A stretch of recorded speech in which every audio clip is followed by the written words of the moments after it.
Hello and welcome to our gameplay video for the Charizard and Greninja deck, which I posted the deck profile for the other day. Originally I was going to edit this down a bit to be a few specific replays showing different things that can happen, but when I was recording the footage for this I actually had, I think it was 6 quite interesting games, one after another.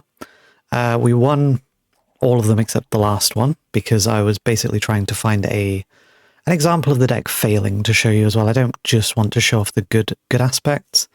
But these games were all kind of interesting.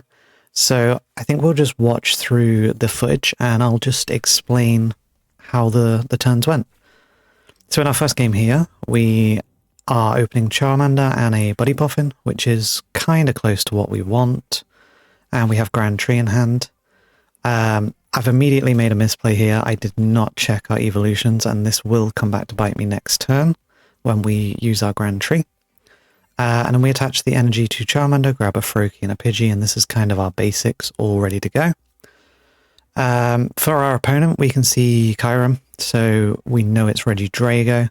This is a terrible start for him. 2 retreat cost is quite hard to move out the active, and he wants this in the discard, especially against a deck like ours with a bunch of basic Pokemon that is easy to take 3 prize turns against. So he just goes through his setup here. He gets his Squawkabilly, he gets his Fez out, and, you know, just draws through the deck. This isn't a great setup for our opponent. He does manage to get down the Drago here and then an Ogerpon and attach 1 energy off of the Squawkenseas, but ideally he would have probably wanted to get another Drago down or maybe 2 Ogerpons and not have the Kyurem in the active.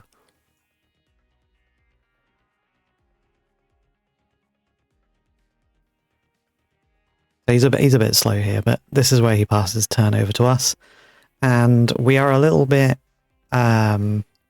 hoping for a good draw, because forgetting to check the evolutions last turn means that our Grand Tree will be completely blind, and given that we draw on a counter catcher, it's our only option. So we do go for it and we get lucky and get a Pidgeot online, which is honestly the best result we could have hoped for. And we have the option now of going aggressive and grabbing a rare candy and knocking out the Kyurem, or we can go for a more defensive play and carry on setting up our board. And given that Kyurem has 2 retreat cost and is a difficult Pokemon for our opponent to move, and he was only able to get down 1 Regidrago and 1 energy last turn, I opt to go for the more defensive play. We can set up our board a little bit more, leave the Kyurem in the active, and I decide to go for Manaphy here in case we do knock out the Kyurem and he does manage to get the spread attack. We've got a defense, and then we can pick up another Charmander in case ours does get knocked out, and a Duskull. The Duskull is very important with our current hand because we do have a counter catcher and Charizard is our only viable attacker right now. So we definitely want to get that online. And we take the Heat Tackle here. This leaves the Kyurem on 100 HP, which puts it in range of a Greninja spread attack if it comes up later in the game. So that 30 damage could be very relevant. And then from this point, Charizard is our primary attacker. We're not looking likely to go for the Greninja because we don't have a water energy. So we need the Dusclops next turn to buff Charizard's damage high enough to be able to actually take a knockout. Otherwise we'd be taking another defensive turn.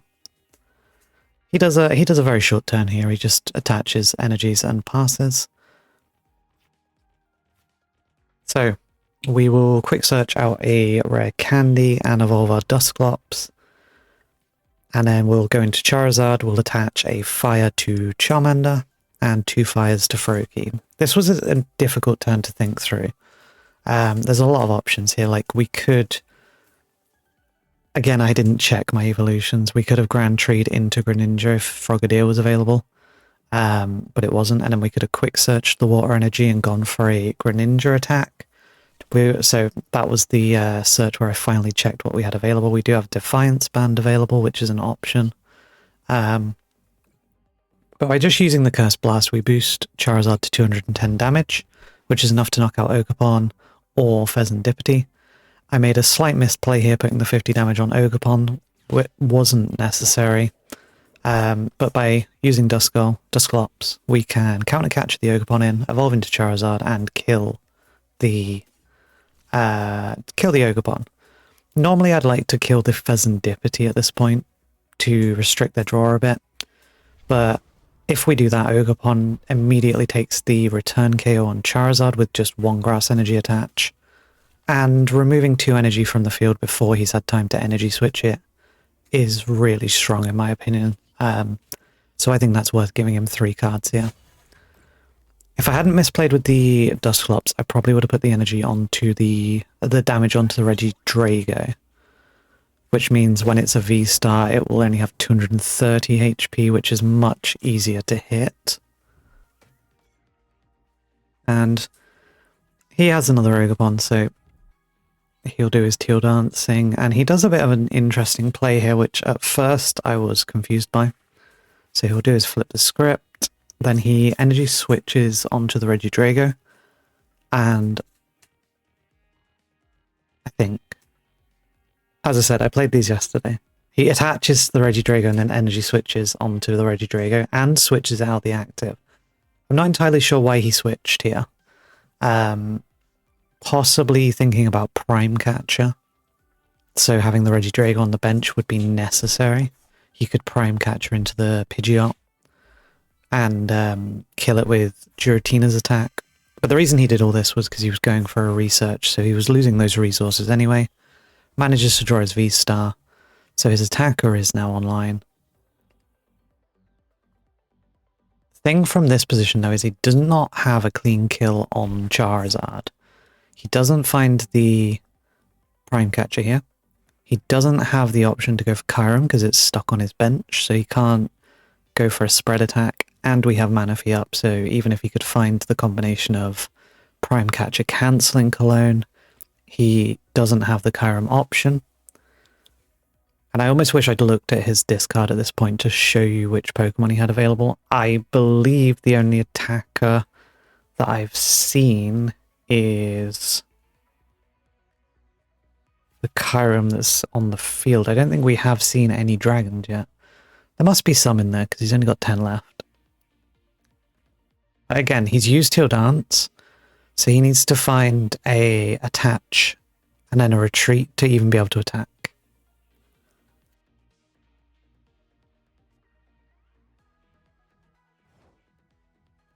And yeah, he doesn't do it.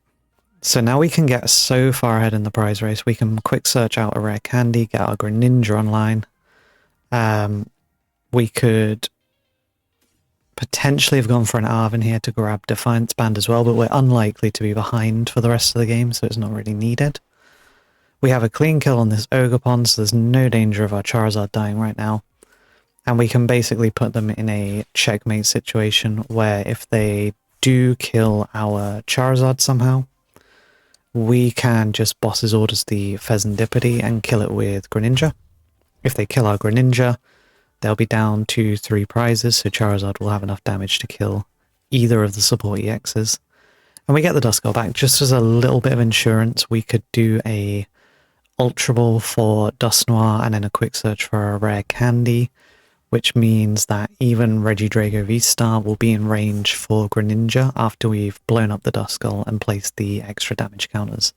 So from this point on, it's really difficult for us to lose this game.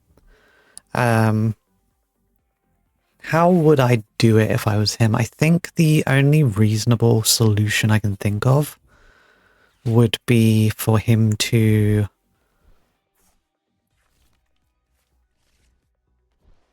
What could you do?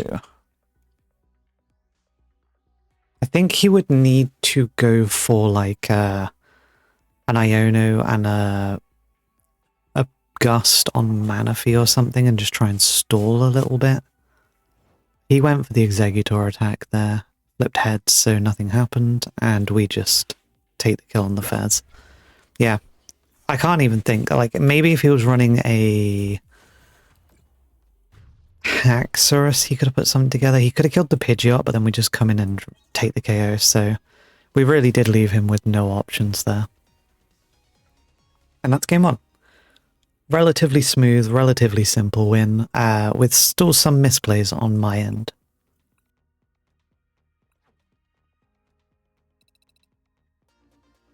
So after ranking up, we jump straight into game two, and we fight my nemesis, which is Gardevoir.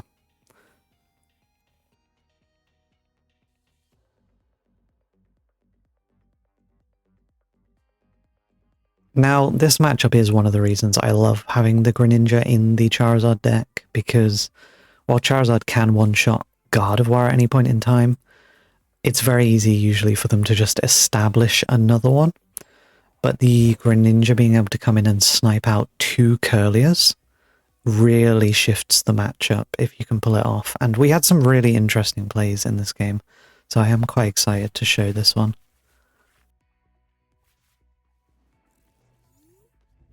So our start right here sucks. I think about benching the Manaphy, but we don't know what we're against yet. So I opt for just the Rotom. If we're against something where Manaphy isn't relevant, like an opposing Charizard deck, for example, Manaphy will just sit and take a bench slot for the entire game and doesn't help us at all. So I just go for the Rotom and go straight in for an instant charge, and we draw two Froakies, which is annoying. We also draw the Frogadier, so our Irida can only get Lumineon right now. And our Grand Tree cannot get us a Greninja, which is annoying. But, you know, this is the kind of thing I talked about a bit in the deck profile. We could discard a Froakie with an Ultra Ball and then use Thornton to get it on the bench and be able to evolve quicker. But he does the standard Gardevoir stuff. Body Puffin for 2 routes and then TM Evo into Curlier. And I think he benches a Pidgey here as well. This was a slightly unorthodox Gardevoir list, but it was interesting. And I think that the extra choices he made didn't really affect the matchup in a way compared to more standard Gardevoir lists that I've played at locals. It was just some different deck building choices, really.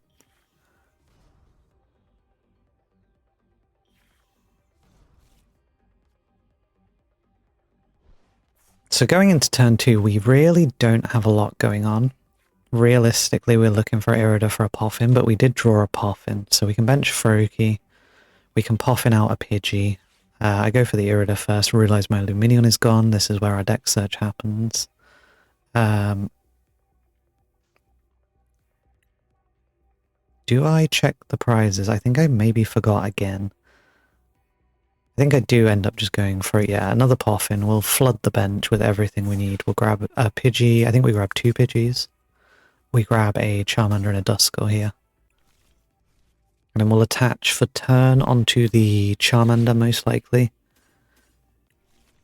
If I'm remembering. Yep, and then instant charge. And we've set ourselves up for a very powerful turn next turn, because we have 3 rare candies in hand already. Even though we don't have our Grand Tree, we can get 3 stage 2s online, so that would be Pidgeot, probably Dusknoir, and one of our attackers.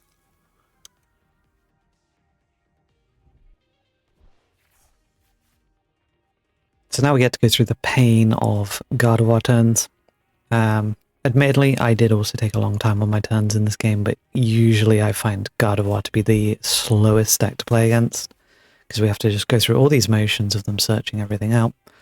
And he does get a Gardevoir online this turn, but I was about to try and click on the discard. He doesn't have enough energies, so his Drifloon currently cannot kill Rotom. I think he has 3 energies available right now.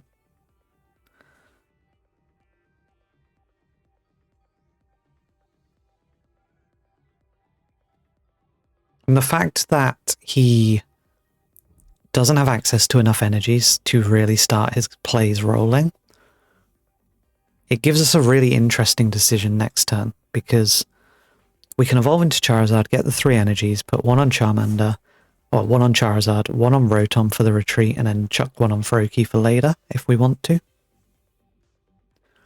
But he is going to have the Gardevoir online, so if we kill the Drifloon, he can immediately recycle the energies. But if we can find a way into Dusknoir or Dusclops, we can tilt the prize trade, use our counter catcher to bring in the Gardevoir, kill that, and leave the energy stuck on the Drifloon, who isn't doing enough to one-shot our Charizard. And that's one of the things that I find quite important to realize when you're playing against Gardevoir. Sometimes they do just have enough energy that they can charge up any attack they want. It doesn't really matter. But sometimes they do get in these situations where this guy has 3 energy on his Drifloon and that's all he's got. And if we can just leave the energy there, there's no real threat to us.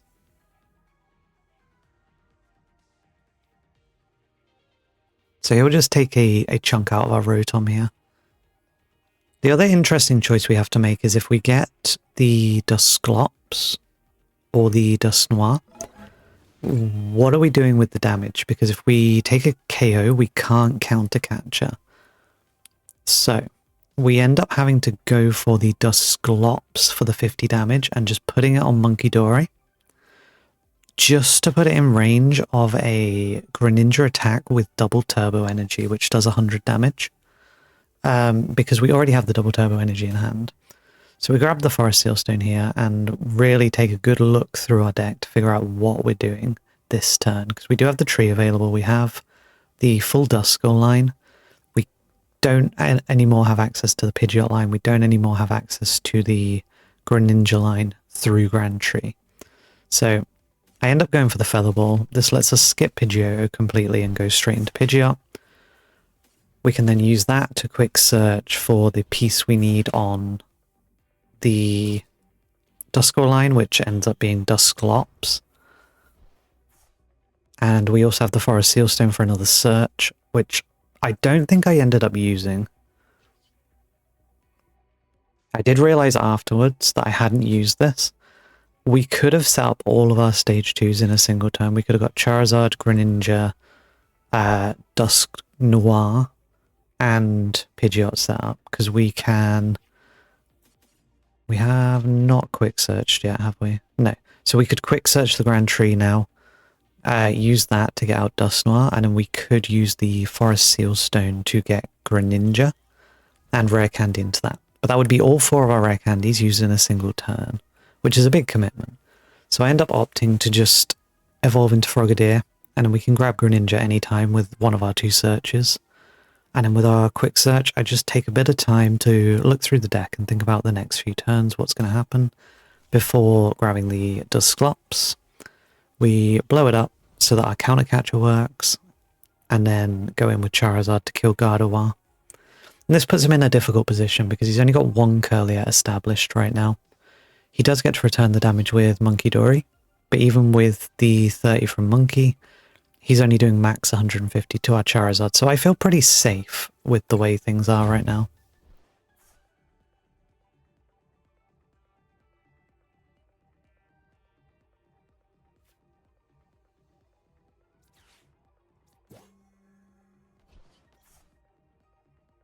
And then this is where I realize I've not used Star Alchemy and have a quick think about if there's anything I want to grab right now, but I opt not to.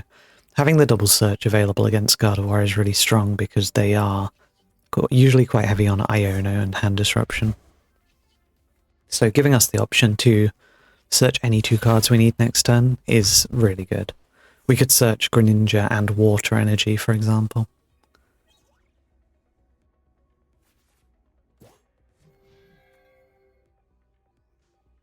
And yeah, we've left him in a difficult position. He's only got 5 in hand. He's got 1 Refinement available, no Gardevoir, not enough damage to kill my Charizard. If he had a counter catcher, he could kill the Rotom, or the Frogadier, or the Pidgey. And this is another, one of the interesting cards that he was playing. Lively Stadium. I quite liked this. Boosting the Drifloon to 150 HP means you're kind of less reliant on the Munkidori to hit the high damage ranges. Ultimately, he doesn't have the energy, so it didn't do enough for him, but it was a cool idea.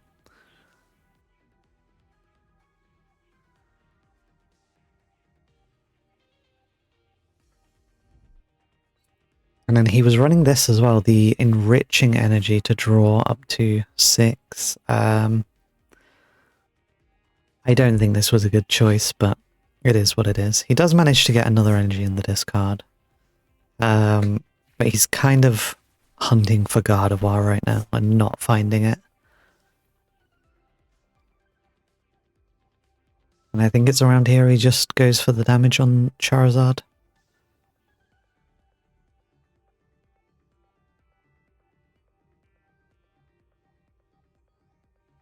He's really thinking. As I said, I thought about editing this down, but they were interesting games, so I kind of wanted to just show it in full as a, like, this is what a night playing the deck can be like, rather than making it look like, oh, I've just cherry-picked 3 of my best replays to show you how good this deck is. And even if I was just editing out the bits in between the games, it's still difficult to sort of prove, yeah, this is organic gameplay. So he does get the boss's orders, goes for the Rotom, so he's going to take 2 prizes here, which is really good for us, because it powers up Charizard, and it lets all of our behind cards work, like Countercatcher, Iono.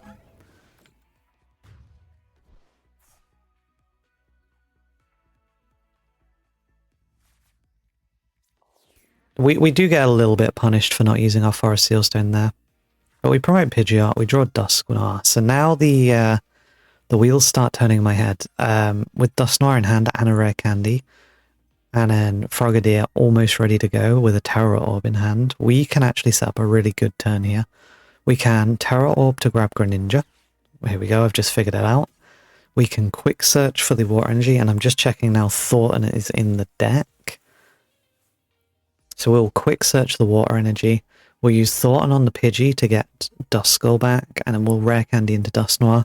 We can place 130 damage on something, which will be the Monkey Dory, I believe.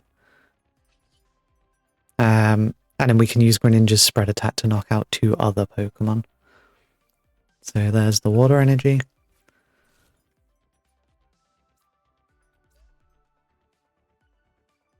This was a complicated turn because of the maths involved. Because Greninja with the double turbo is only doing 100 damage. So finding the best way to make use of our spread attack and our Dusknoir damage, you do need to sit and think about it. And obviously you still have to keep up a good pace of play if you are playing in real life. But you'll see now, like, it's kind of pausing and thinking, where do I place this damage? Because we can kill anything on the board, but we cannot kill Drifloon and Monkey Dory. Monkey Dory is a priority target because it is allowing all the spread damage to happen. So I end up opting to go for Curse Blast on Monkey, and then we kill the Ralts and the Curlier with the spread attack. It is a little bit risky because Greninja is weak to Psychic. So currently the Drifloon is doing 120 damage, so our Greninja will take 240. If he's able to find a way of getting... it's 30 per, so if he gets 2 more damage counters on it, it's another 60, which will be another 120. So yeah, all he needs is to find a way of getting 20 damage onto the Drifloon, and he can kill Greninja from this point.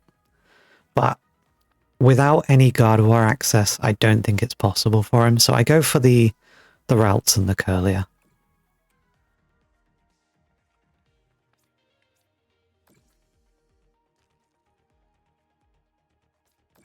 You can see this was a really, really difficult decision. I even hovered it over the Drifloon.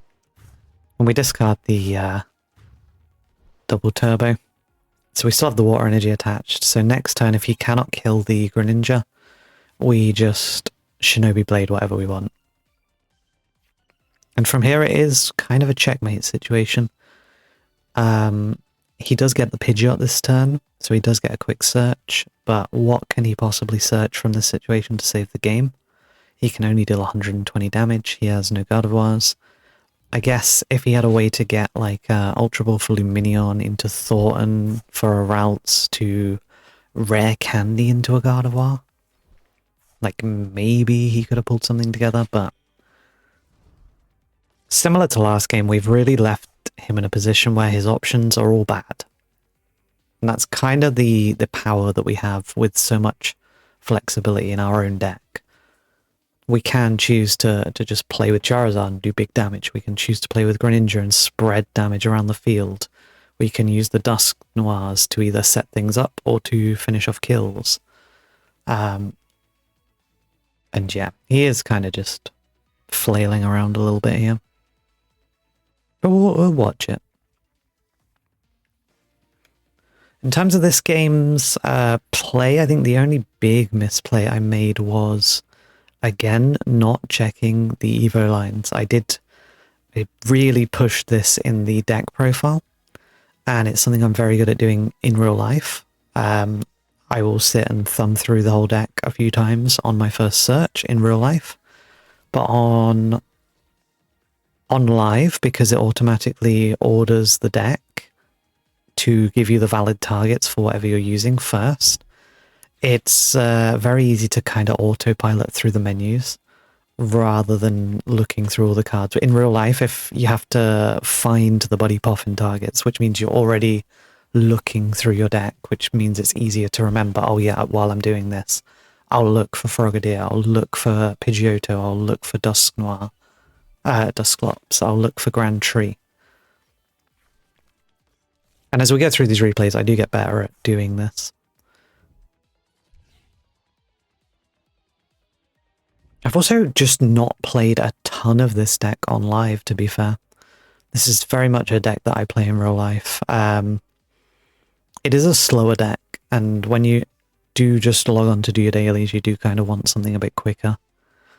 This game itself has been probably about 15-20 minutes. Oh, we can look at the timers actually. He's got 10 minutes left. I've got 13. So we've used about 17 minutes here.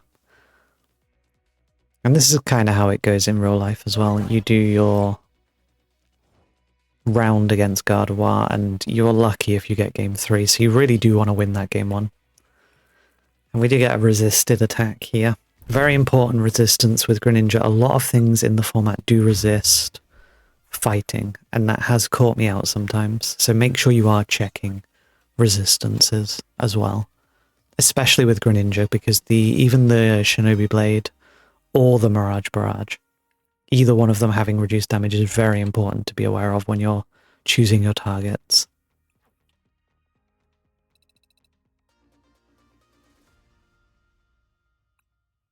So on to game 3, and I believe this is another Regidrago matchup, which I'm glad we got 2 of, because it is the kind of top dog at the moment. It's the most represented in like day 2s at tournaments and stuff like that.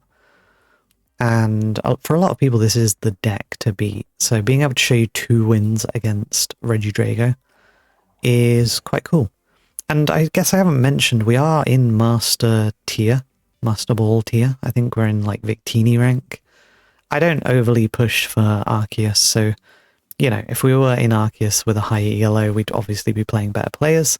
But we are against people playing meta decks at the higher end of the ladder. So this is probably pretty representative of the kind of play you'll see at your locals. Obviously at a regional or a bigger tournament, you'll see higher level play. So we start with a Froakie, a Buddy Poffin, and an S-Ball, and a Water Energy, which I described in the video as the dream start. Did I say this was the dream? No, the dream was everything. This is the ideal turn 1, isn't it? Whatever. We're going to get a Pidgey, we're going to get either another Froakie and another Pidgey, and we're going to get a Rotom, and we're going to attach an energy to a Froakie. And I think in this game, I actually will differentiate a little from what I do in what I said in the deck profile. And I'll explain why when it comes up. So we don't know at this point we're against Regidrago. We know we're against either Drago, Raging Bolt, or some kind of grass deck. So we grab the Pidgey. We only have 1 Pidgey available. So we have the option between Duskull and Froakie. And I remember here, check the Evos. So we have Dusclops, we have Frogadier, we have Pidgeotto. So we go for a Pidgey and a Duskull. I was wrong. We didn't go for another Froakie. And here we go for Rotom. I didn't check for Rotom. Again, caught out by... Oh no, Rotom was in my hand, so I Nest Ball for the Charmander. And I'm not overly scared of my Pokemon being killed, because all we've seen is 2 Ogerpons. It's very unlikely that they get an attack off on their turn. So we don't go for the second Pidgey or the second Froakie, we just go for the Duskull. And then Instant Charge gets us really set up for next hand. This hand is crazy.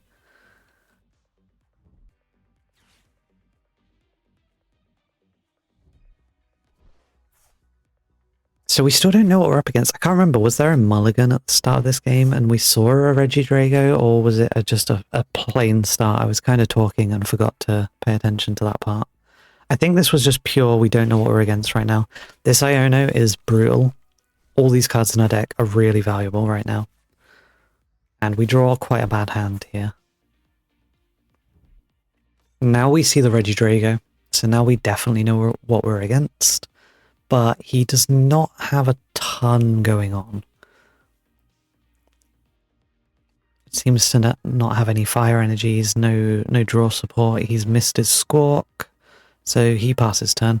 So the first thing we do here is Nest Ball to reshuffle our deck, because all the things on the bottom are things we want this turn.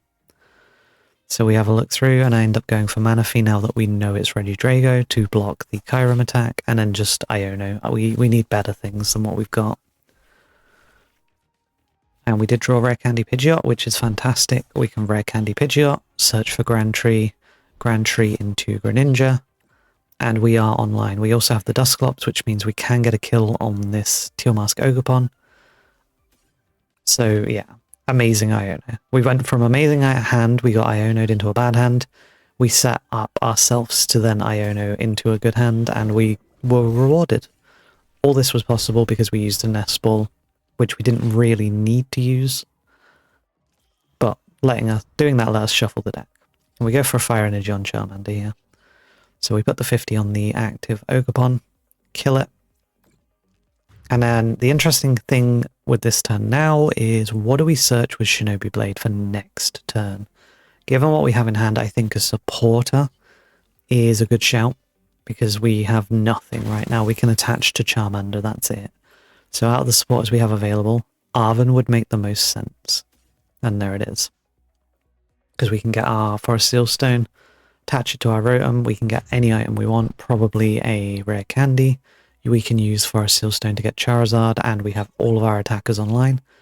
And we get an Arven off of our prizes, which is typical. We also get the Counter Catcher though, which may come up if he takes a knockout this turn.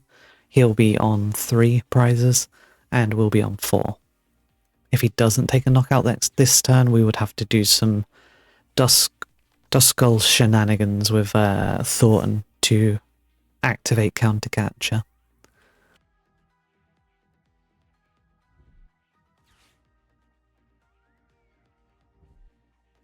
So he Nest Balls for the Pheasantipity, which makes sense because we took a knockout. But I do want to touch on this a little bit. It's something I see a lot of players do with Pheasantipity, is they'll just bench it. Our first Regidrago opponent did that. He benched it. There was no need to. It wasn't doing anything.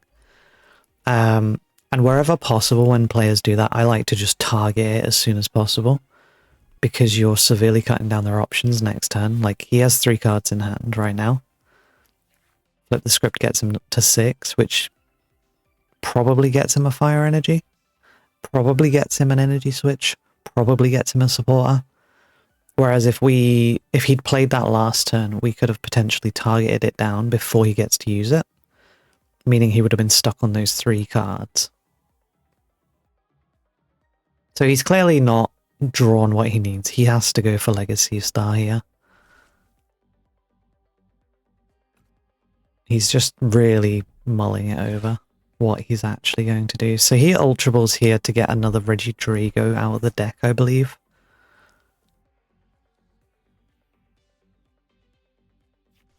Oh no, he gets Kyurem, yeah.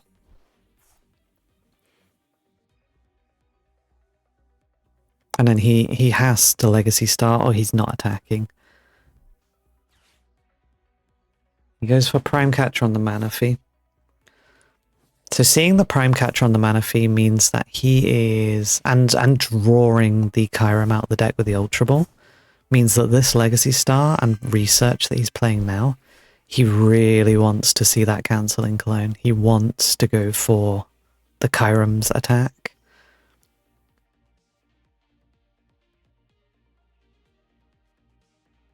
And he didn't find it. So he will just Legacy Star. He can go for Dragapult's attack here. And as I mentioned in the deck profile video, this is where the Charmander HP comes up. If we were running the 151 or Paldean Fates version with 70 HP, he would not be able to take 2 prizes here. But because we're running the Obsidian Flames print with 60 HP, he is able to use the Dragapult attack to kill both Manaphy and Charmander here. Which isn't great, but also isn't the worst thing in the world because it puts him on 3 prizes, which means our countercatcher is live. So we can go for his Pheasantipity, go for his Ogerpon, go for the other Regidrago, depending on what we decide to do.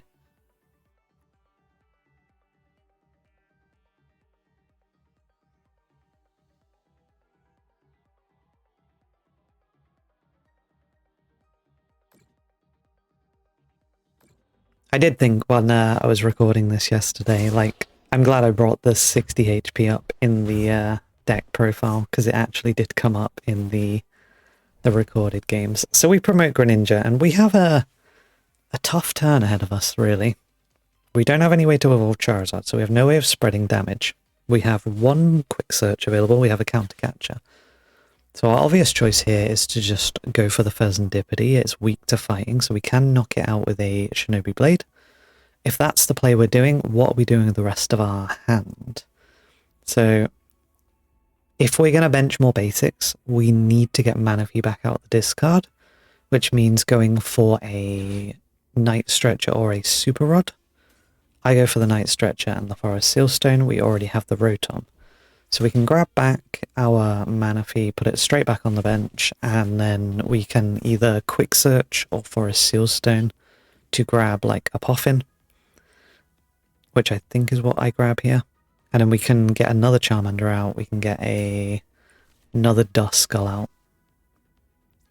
Duskull is really important here as well. We do not have enough damage to kill the Regidrago V-Star until he's taken 5 prizes. That's when Charizard is hitting for 300. Or if he's taken 4 prizes and we have a Defiance Band and he's ahead of us. So if he's on 2 prizes remaining, we're on 3. We would be able to kill the Regidrago, but we are going down to 2 prizes here. So the only way we have to kill that Regidrago is either he kills a 2 prizer this turn, or we use Duskull next turn to weaken the Regidrago. He does get rid of our Grand Tree here. I didn't actually get to use it. I shouldn't have played it, I don't think. Or was it? No, it was already in play. It's been in play for ages, hasn't it?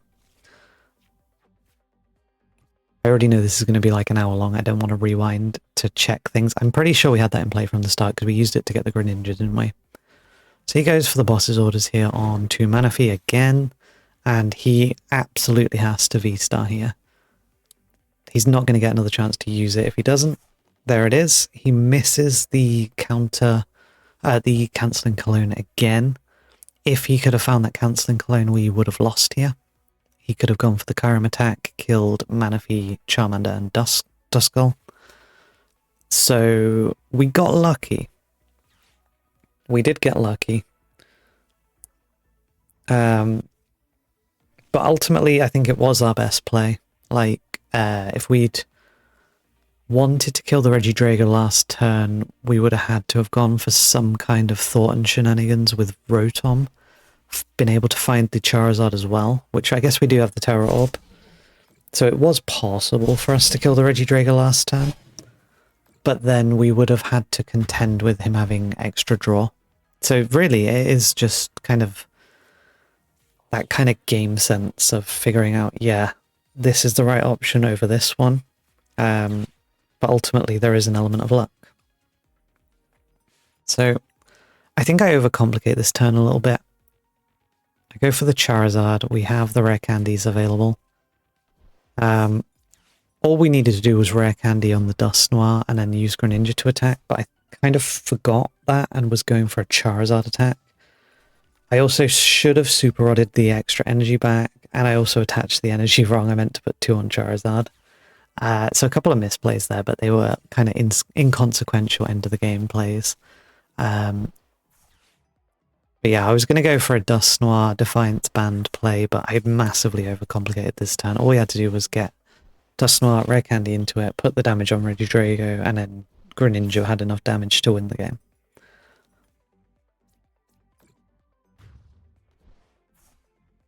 But this was a really close one. Like, we definitely could have lost this.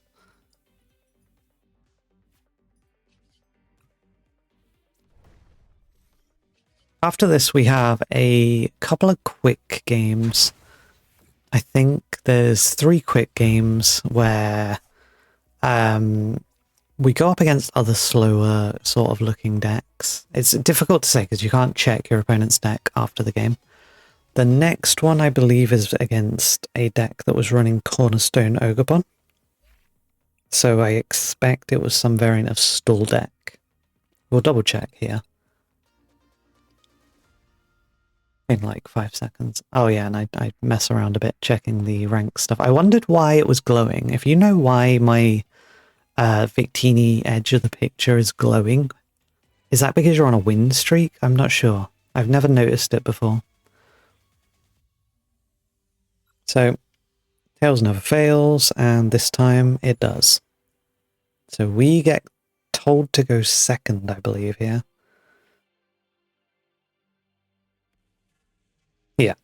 So he makes us go second, and if I remember right, this guy is the Cornerstone Ogerpon guy, which is a really good matchup to happen to run into while I'm recording this, because Cornerstone Mask Ogerpon does not take damage from Pokemon with abilities, and most Charizard lists do not have a way of hurting it outside of the Dust Noir.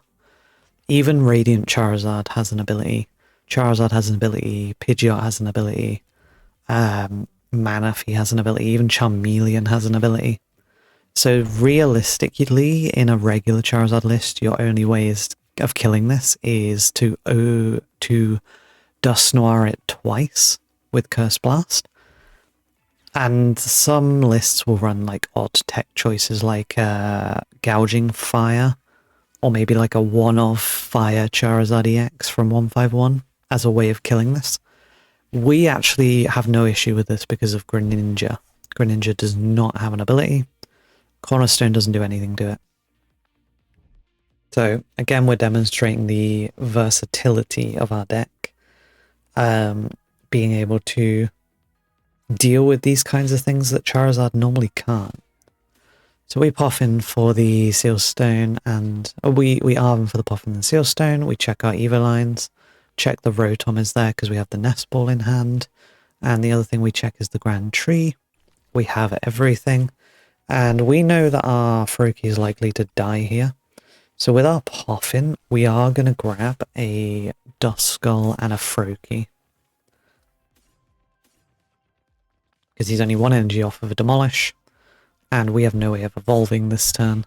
We attach the Seal Stone, think about attaching the Defiance Band and decide against it, Energy Search for the Water Energy, and put it on the benched Froakie. And we are setting up a scenario where next turn we win the game if he doesn't bench anything else, and these kinds of decks don't tend to bench things, and we've drawn everything we need. So he kills our Froakie, we Rare Candy Greninja, we evolve into Dusclops, we place 50 damage, and then we win the game. So I don't want to say like he's playing badly or anything like that, but if he had the foresight to think about what we were going to do next turn based on what we've shown, he would get something like a Nest Ball off of this Arven and bench another Pokemon. But he chooses not to. Because we are presenting the Duskull and the Froakie. So Greninja's doing 170 damage, and Duskull can make the kill happen. We do see him get a TM Evo off of his Arven. So you do have to wonder what this deck actually was. Maybe he is just bricked up rather than outright stalling. We'll never know.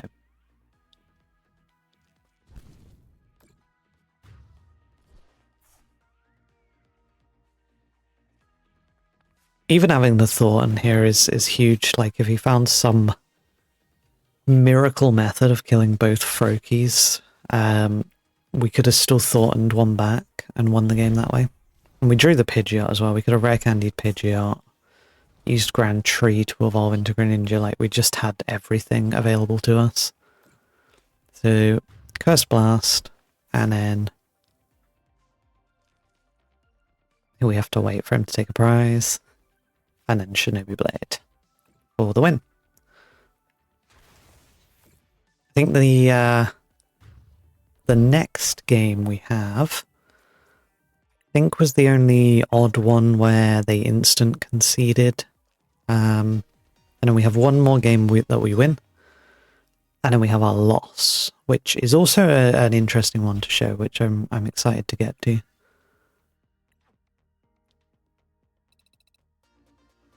And we get our Shaman rank up.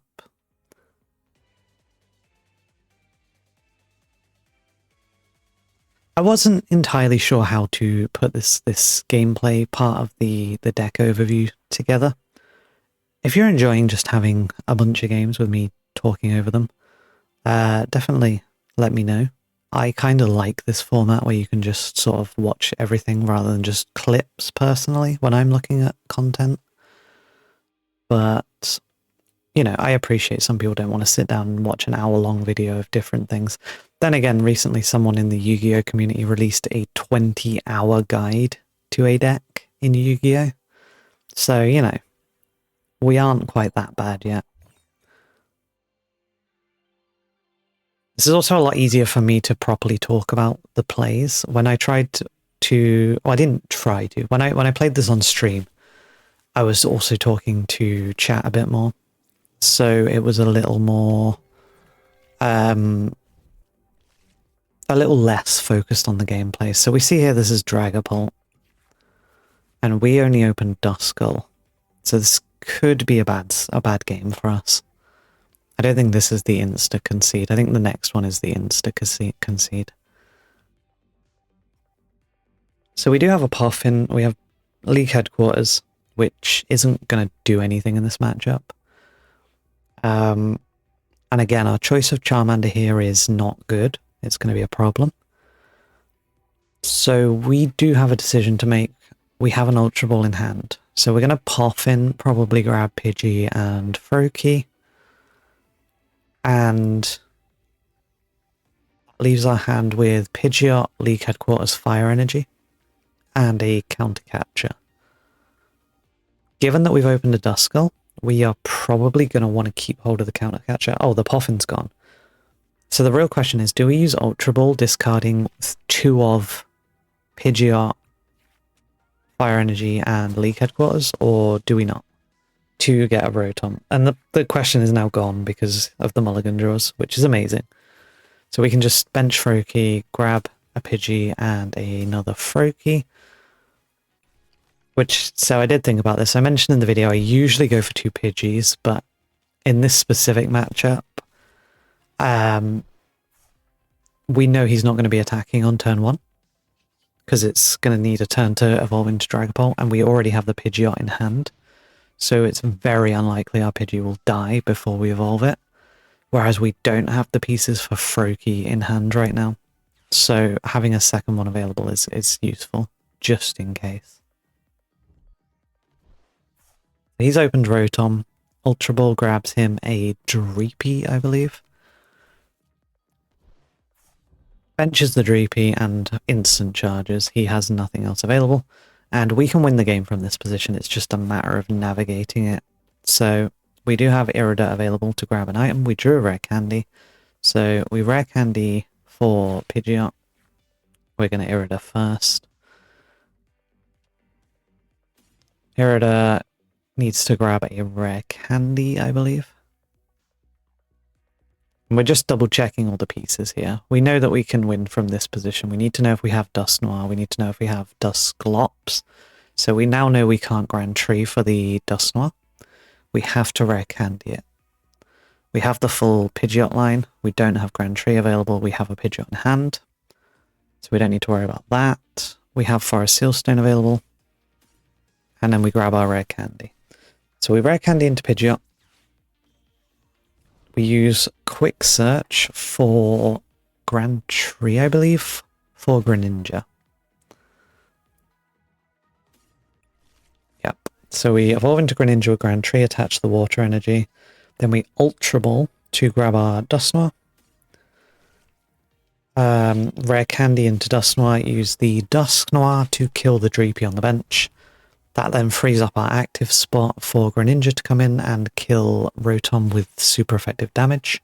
And the game's over. And it really is just like a little puzzle, which you have to just check through all the pieces to solve the puzzle. And if we hadn't done those checks, we might have tried to use Grand Tree to get Dusknoir online. We might have missed the fact that our Froakie could evolve with Grand Tree. We might have miscounted our Rare Candies. There's like a ton of different things that could have gone wrong without checking our prizes.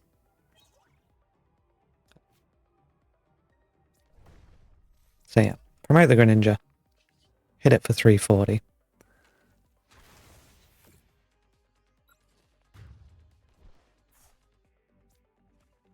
And I think this is our 5th win in a row.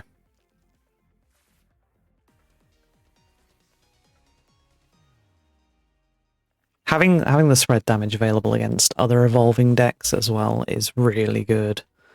Being able to like kill 2 Dreepies with a Greninja, or killing 2 Curliers or 2 Charmanders. If you've played Charizard decks, you know how devastating Radiant Greninja can be. And this is kind of the same thing. It just needs a little bit more setup to pull it off.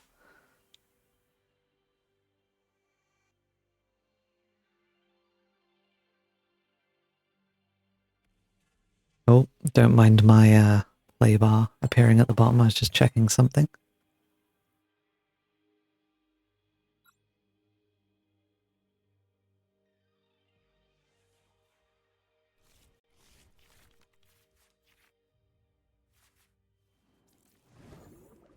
So this is the game where nothing really happens, and we have an okay start. We have Puffin, Nest Ball, and Grand Tree. He has a Duskull. We start playing and he just concedes, so I wonder if he was bricked or what. We didn't check our Evo lines there, which was a mistake. And I remember now. So we have Frogadier, we have Pidgeotto. We do not have Dusclops because he's in our hand. And we have the Grand Tree. So we can Grand Tree next turn into Pidgeot. Arven grabs us Rare Candy and Forest Sealstone. Quick Search grabs us Greninja. We Rare Candy into the Greninja. We have the Water Energy. And we're pretty much set up for everything we need. So he goes for this Pokestop. Loses his Greninja. Gets a Rare Candy and a Trekking Shoes. Gets rid of a Duskull. And then I think now he just surrenders. So I don't know exactly what he was going for. Yeah, maybe he's just bricked up. He had no more basics. I don't know. But even then, we still had a very clear route into the turn 2. With 6 wins in a row, we're on to our final game. This is our loss, and this really does highlight some of the... Oh no, that's not my real mouse. That's my recorded mouse. Yeah, this really highlights some of the things that can go wrong with the deck. And while it doesn't happen all the time, when it goes wrong, it goes really wrong. I remember one week at Locals, one of my rounds was against one of our newer players, a younger kid. And he was playing a Quaquaval EX deck built out of the Structure deck.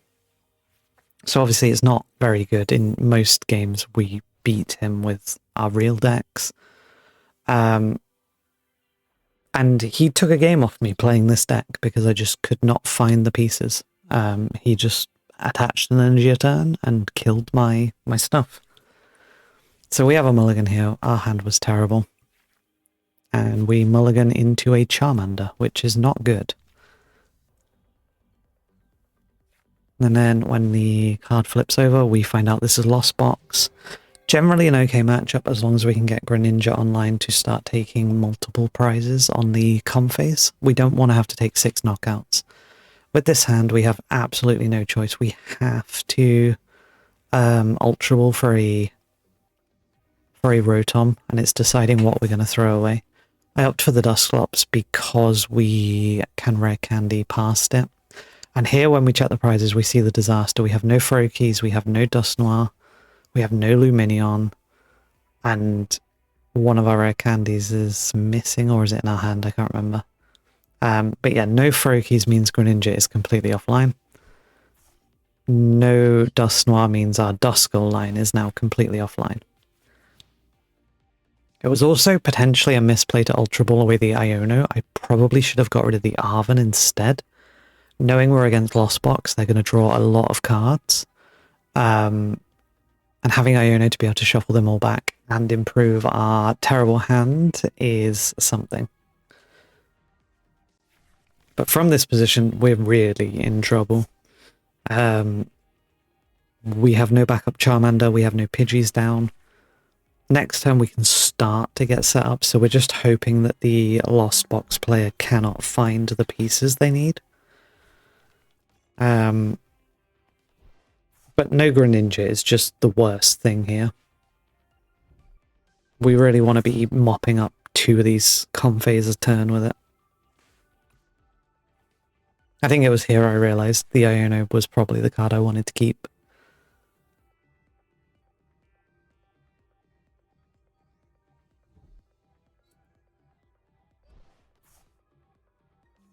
And you know, this is just Lost Box stuff. He's just gonna cycle through and flower select everything. And with 3 Comphase on the field and a Colress, he has definitely got 4 in the Lost Zone. So a Cramorant attack is available. And he can, you know, kill our Charmander, leave us with just a Rotom.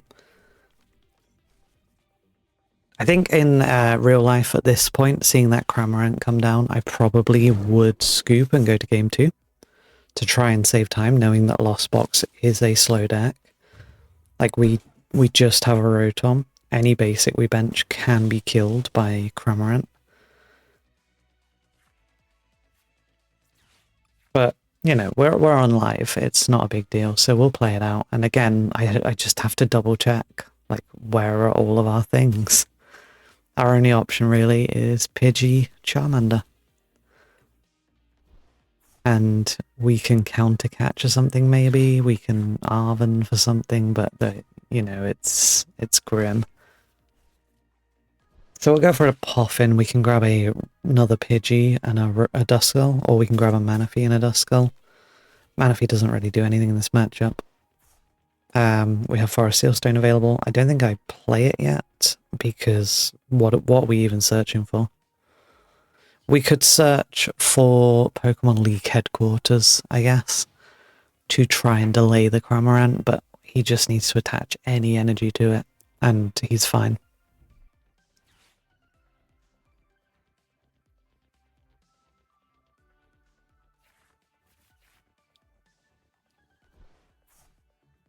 And all we're really waiting for here is like a Prime Catcher. If he Prime Catches that Charmander, the game is pretty much over. It's a mountain to overcome at that point.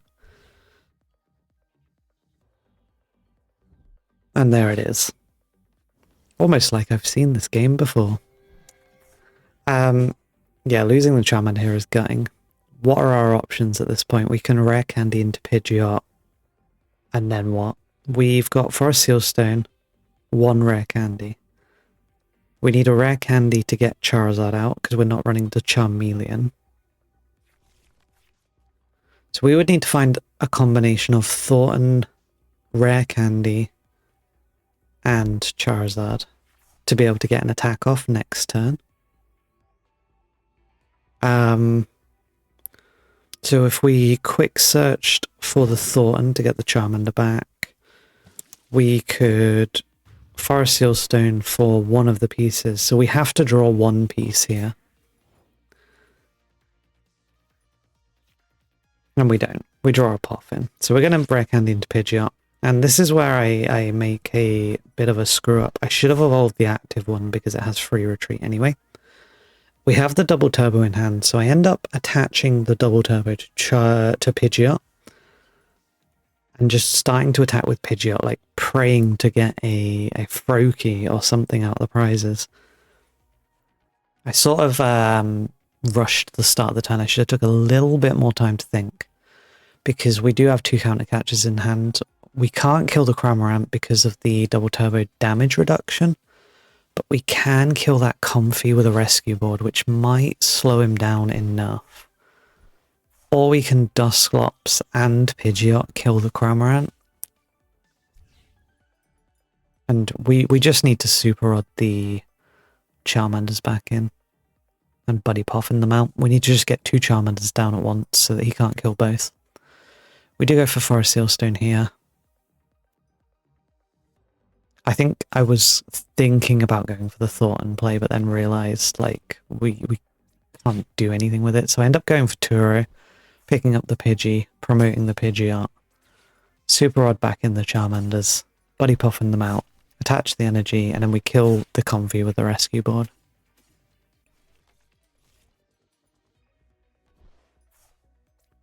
But honestly, this game was over as soon as he prime captured the second Charmander. Like, we are so far behind now.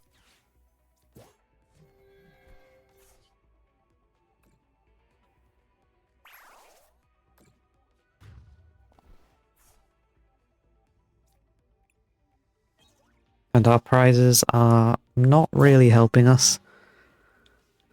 The Rare Candy's nice. If Pidgeot lives, it does guarantee us a Charizard next turn. But Pidgeot living is the key part of that equation.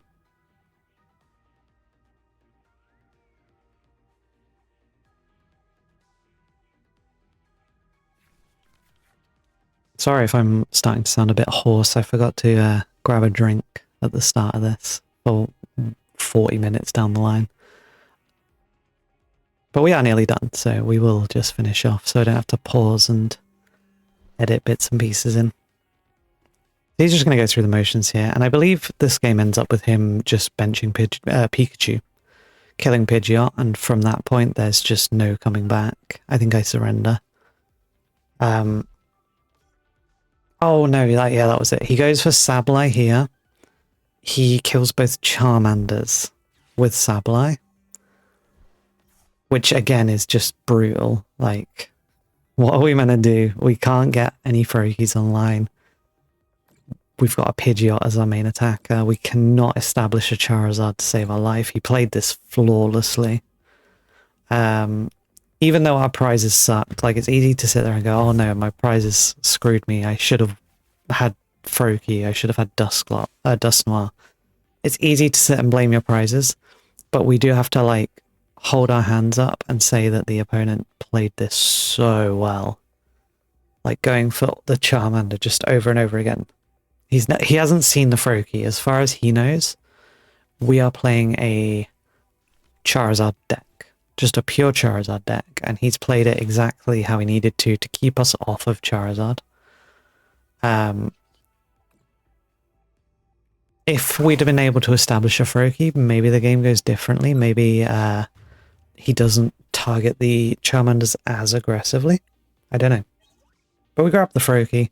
He benches the Pikachu. He uses 3 Mirage Gates in a single turn to just charge everything up. I think he forgets about the League headquarters at first. But he gets there, he one-shots the Pidgeot, and that's that. So, yeah, like, as you can see, the deck has a lot going for it. Things can go very wrong. When they go very wrong, it sucks. But I hope you enjoyed watching through these replays with me. Let me know your thoughts. Let me know if you tried the deck. Let me know if you can spot any misplays that I missed. I think I was pretty cognizant of my own play there, recognizing when I've made mistakes. But if you spot anything I did wrong or any solutions that I didn't spot, definitely let me know, especially with this last game. Like, this last game was rough. There was maybe a way around it.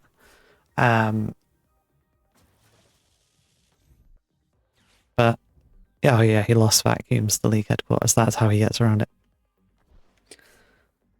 But yeah, if you try the deck, definitely let me know. It's my favorite deck to play at the moment. I love playing it, and I hope you enjoyed watching me play it. So thank you for watching. Next video will hopefully be the Prismatic Evolutions overview. So I will see you then.